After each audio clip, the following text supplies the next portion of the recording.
দুটি homeopathy medicine সম্পর্কে, যেগুলি আমরা প্রত্যেকে আমাদের বাড়িতে রাখতে পারি। এটা হচ্ছে ক্যালেন্ডুলা অফ টিনচার।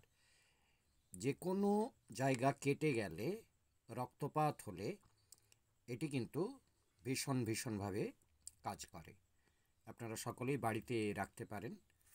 আরেকটি মেডিসিন, এটিও কিন্তু খুব গুরুত্বপূর্ণ, প্রত্যেকের বাড়িতেই রাখতে পারেন। Arnica Mont 30। পড়ে যাওয়া ব্যথা, হোঁচট খাওয়া, অর্থাৎ যে কোনো পড়ে যাওয়া, আঘাত লাগা ব্যথার ক্ষেত্রে একবারে মন্ত্রের মতন কাজ করে এই আর্নিকা মন্ট। এর অনেক শক্তি আছে। আপনার 30, 200 ONM, আপনি 30 শক্তি রাখতে পারেন। সবার ক্ষেত্রে ব্যবহার করতে পারবেন। সারাদিনে 3 বার ব্যবহার করা যায়।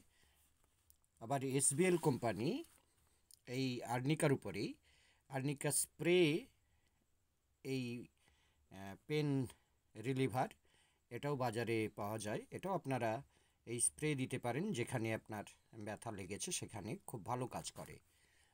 আবার SBL কোম্পানি এই ক্যালেন্ডুলা স্প্রে কোনো জায়গায় ছড়ে গেছে, কেটে গেছে, সেখানেও ব্যবহার করতে পারেন। তো এই ওষুধ দুটি, ক্যালেন্ডুলা টিনচার এবং আর্নিকা মন্ট, আপনারা বাড়িতে রাখলে উপকার পাবেন। সবাইকে ধন্যবাদ। সবাই ভালো থাকবেন, আনন্দে থাকবেন।